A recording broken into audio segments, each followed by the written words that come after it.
Bom dia, boa tarde, boa noite, boa madrugada, no nome do Senhor Jesus Cristo.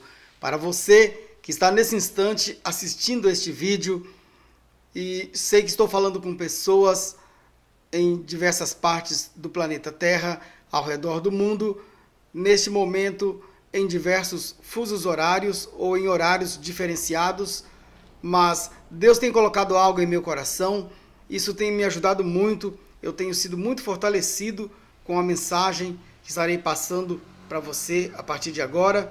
Quero ler algo aqui nas Sagradas Escrituras e a partir dessa leitura estarei lendo em Apocalipse capítulo 10, versículo 7.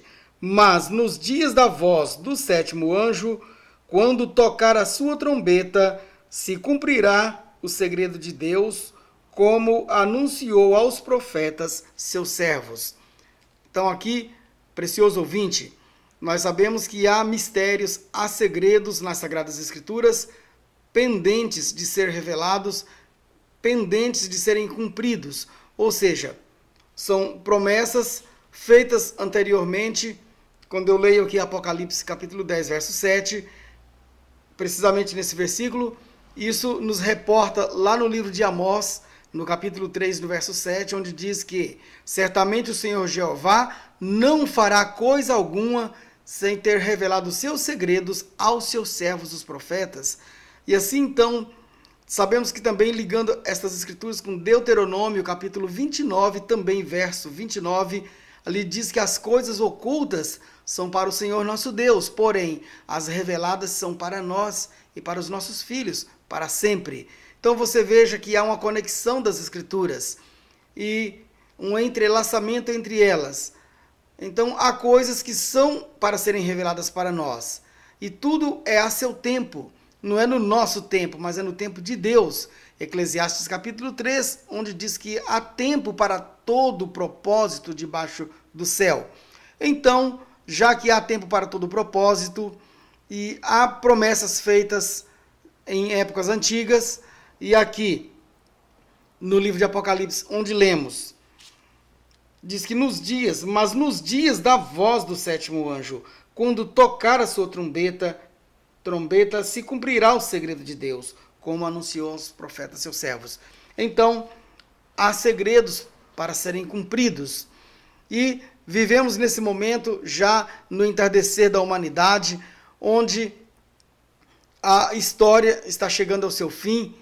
O Evangelho tem percorrido desde o Oriente até o Ocidente, tem feito a volta ao redor do planeta e tem passado por mares, por ilhas, continentes e tem atravessado todo esse período, o período negro, das eras negras, né, das grandes perseguições. Inclusive eu tenho ali algum material, mas não estarei lendo desta vez. E então passou pela era dos mártires, e este evangelho muito perseguido, abafado, mas suportou a prova, venceu a prova e está aqui nos nossos dias. Nesse momento, eu quero dizer que dessas escrituras que eu li, em Apocalipse 10, verso 7, eu quero compartilhar com você que Deus tem cumprido seu segredo. Eu sei que há coisas ainda por cumprir, que estão pela frente, mas vou falar das que estão em cumprimento agora mesmo e outras já têm até sido cumpridas em nossos dias. Deus prometeu, primeiramente você pode ver a conexão, tanto de Apocalipse 10, verso 7, quanto de Amós, eu não li, mas eu citei, capítulo 3, verso 7, envolveu profetas no assunto. Deus, lá em Amós, diz que certamente o Senhor Jeová não fará coisa alguma, sem antes ter revelado o seu segredo aos seus servos, os profetas. E sabemos que Deus fez, está fazendo e continuará a fazer coisas. O seu propósito não deixa de ser cumprido. Então, nesse exato momento, quero te dizer que Deus tem enviado uma mensagem nesses últimos dias e essa mensagem tem vindo para uma carta, como uma carta que o noivo envia para a sua noiva. Jesus também tem enviado a sua palavra e nesses dias ele tem restaurado esta palavra, pois essa palavra tem sido deturpada durante as eras, tem sido distorcida, e nesses últimos dias não é diferente, ainda há interesses diversos que são contrários ao interesse da palavra de Deus, e os homens torcem isso, como nos dias de Paulo, então hoje também. Mas eu quero dizer para você que Deus tem uma noiva gentia, Ele tem um povo escolhido, zeloso de boas obras, que não necessariamente tem que ser um grupo denominacional, não necessariamente, ou seja, Deus não está tratando com um grupo organizado assim, mas Ele está tratando com os indivíduos, e Ele trata comigo como indivíduo, com você como indivíduo. Agora, cada indivíduo desse, junto no companheirismo de mentes semelhantes, crendo no mesmo Deus, de uma mesma forma, pois há uma só fé, há um só Senhor, uma só fé, um só batismo. E assim então, eu quero compartilhar aqui de algo que eu encontrei na mensagem do profeta, irmão Brana. Na mensagem, deixa eu apanhar aqui, eu quero ler na mensagem: eventos modernos são esclarecidos por profecia. Estou com um livreto aqui, que foi distribuído pela Gravações A Voz de Deus. O parágrafo 3 desse livreto, o profeta distinguiu aqui para nós que hoje estamos vivendo em um tempo, ao mesmo tempo que é um tempo horrível, é também um tempo muito glorioso. Como que tem esses dois adjetivos, essas duas qualidades para uma época só? É porque toda moeda tem dois lados. Então, nesta parte do tempo, precisamente nesta parte, há um lado lamentável, mas há um lado louvável. Vamos ver aqui o que o profeta diz. Este é um tempo horrível, mas é o tempo mais glorioso do mundo para se pregar o evangelho. Se eu pudesse ter me encontrado no começo do tempo, antes que ele viesse a existir, e o Pai tivesse olhado para mim e dito: em que tempo, no decorrer das eras, você gostaria de pregar? Eu ia querer que fosse agora, agora mesmo, isso mesmo, justamente antes da sua vinda. Que Deus abençoe o seu coração. Bem, então esse parágrafo 3 desta mensagem já citada, o profeta está nos confortando, dizendo que apesar de nesses dias atuais ser um tempo horrível, um dia com grande aglomeração de pecado, o pecado tem sido multiplicado, a maldade, a falta de amor, mas é também o tempo mais glorioso, a ponto de que se o profeta, se a ele tivesse sido dada a chance de escolher em que época ele gostaria de viver, ele disse aquilo, foi bem claro, que ele escolheria agora.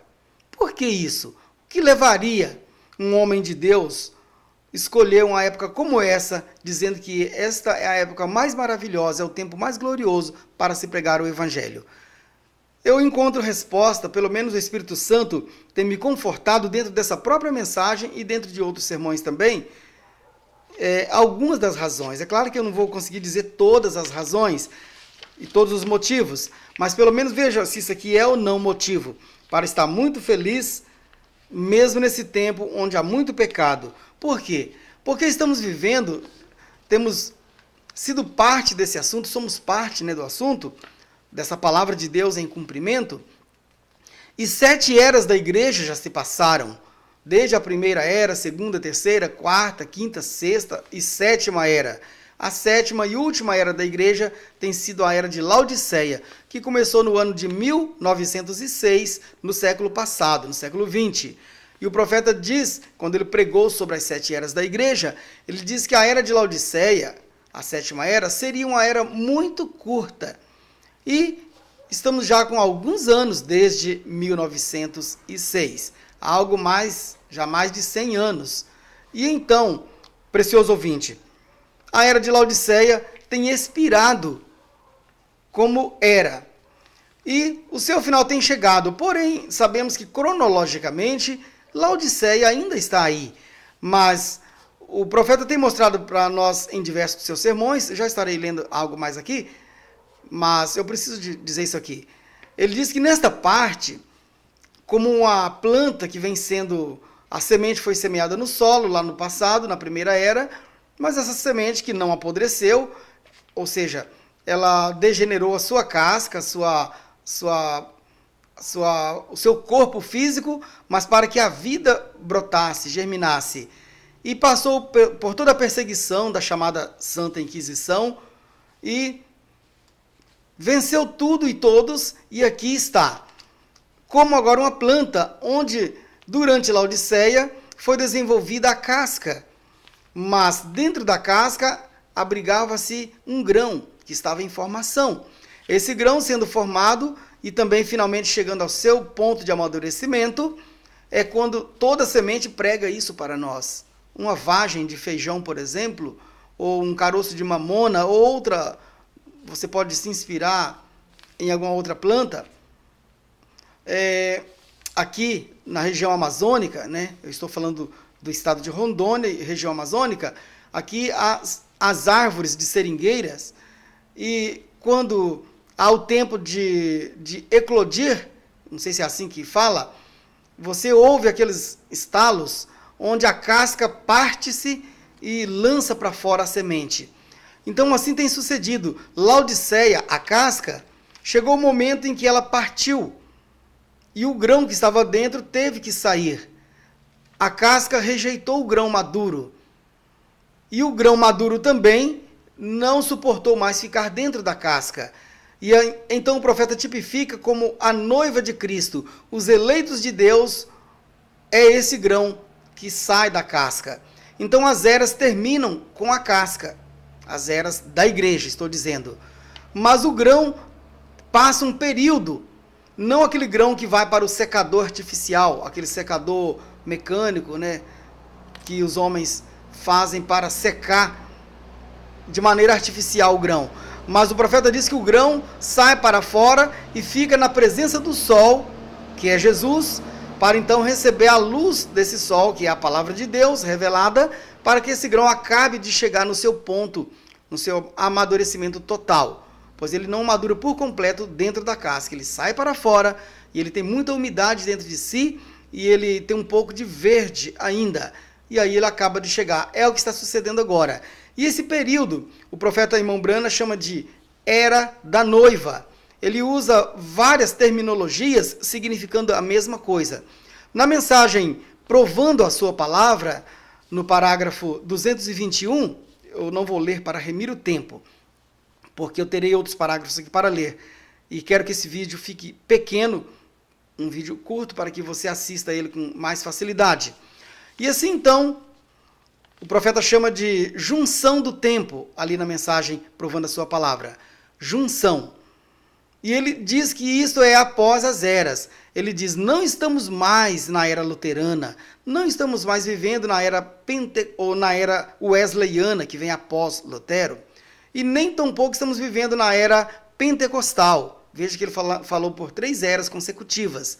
Era luterana, era wesleyana e a era pentecostal. Aquela que começou em 1906, na rua Azusa, ali na cidade de Los Angeles. E aquilo marcando o início da era de Laodiceia. O profeta diz que não estamos vivendo em nenhuma dessas 3 eras. Você pode conferir isso na mensagem Provando a Sua Palavra e também nessa que eu vou ler daqui a pouco aqui também. E então, estamos vivendo aonde? Ele diz, estamos no entremeio. Você vai conferir essa palavra. Isso falou muito forte comigo quando eu li ali naquela mensagem. Entremeio? O que é isto? E aí fui buscar nas mensagens e orando a Deus. Então foi quando Deus me mostrou que estamos num período que estamos fora da casca laodiceiana, mas ainda não subimos no arrebatamento. Então esse lapso de tempo, esse período aqui, é o que o irmão Brana chama de a brecha, ou então é um intervalo, ou ainda é uma junção do tempo, ou ainda é o entremeio, mas a nomenclatura, o palavreado que ele vai usar nessa mensagem, ele vai chamar de Era da Noiva. Aí você questiona, mas então tem uma outra era? São 8 eras? Não, são 7 eras da igreja, para a igreja. A igreja no sentido geral. Agora, esta é uma era específica, muito curta, para a noiva. É um períodozinho. Tanto é que você viu que o profeta usou vários termos para nomear esse período aqui. E como ele diz que esse período é a época mais gostosa de se pregar o evangelho, eu confesso que eu estou sob o efeito deste sabor de viver, de saborear, viver a palavra de Deus agora, nessa época, onde a revelação plena, eu consegui captar por quê. É porque os cristãos das eras passadas, eles estão aguardando pela nossa perfeição. Eles estão lá dependentes de nós. Sem nós, eles não podem ser aperfeiçoados. Então veja como que é importante. Aqui nessa era, isso nos dá responsabilidade. Isso nos transmite uma responsabilidade. Somos os pregadores, também os que vivem esta palavra na hora undécima. Vamos aqui então.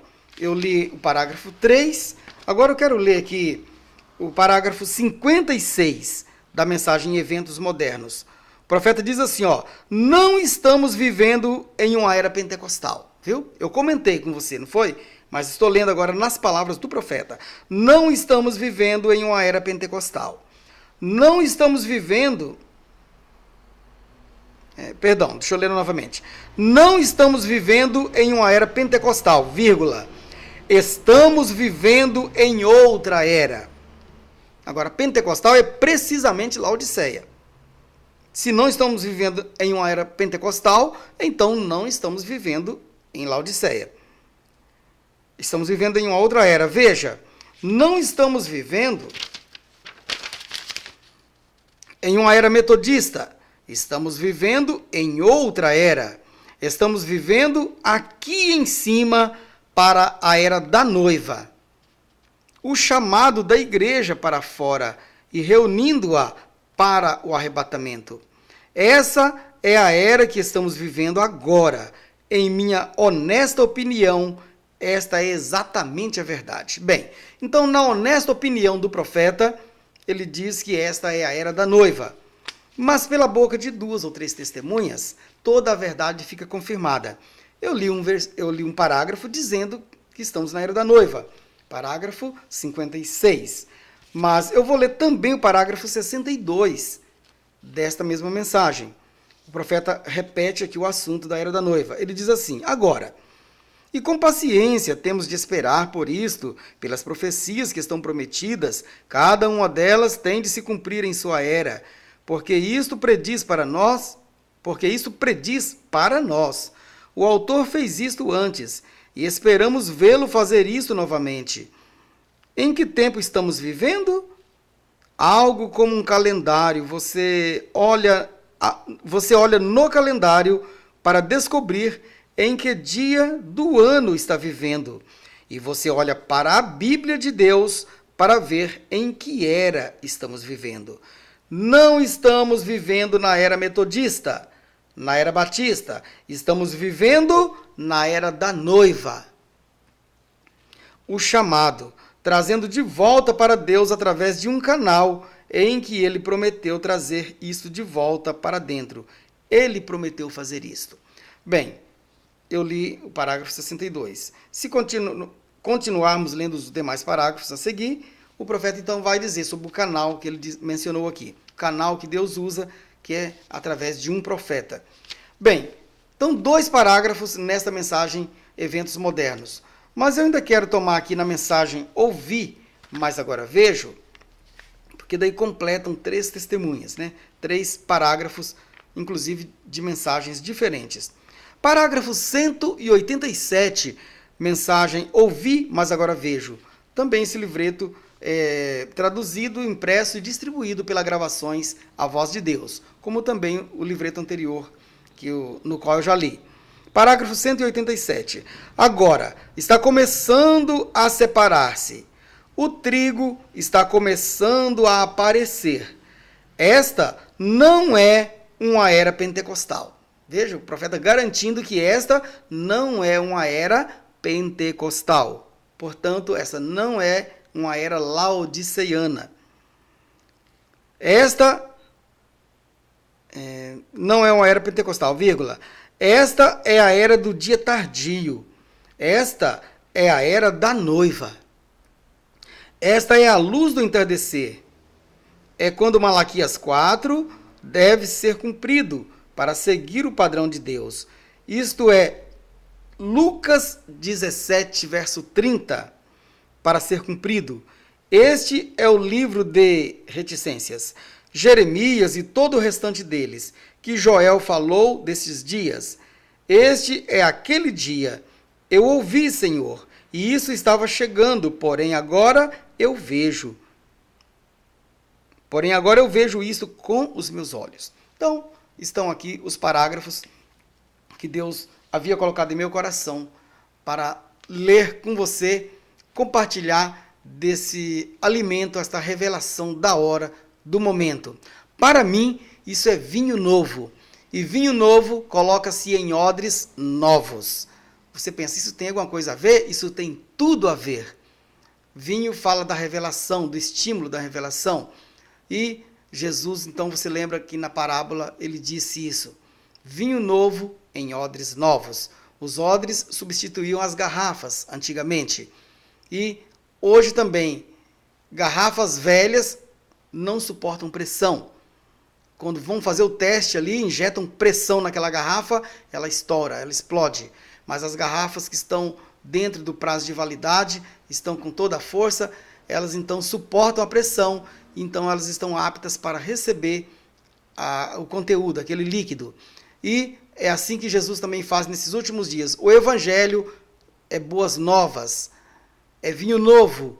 E Deus então quer homem nascido de novo, mulheres nascidas de novo, jovem, criança, pessoas nascidas de novo, que deixou a velha natureza, o velho homem para trás, está vivendo em novidade de vida. Bem, precioso ouvinte, preciosa ouvinte, que Deus te abençoe e até nossa próxima oportunidade, se Deus quiser.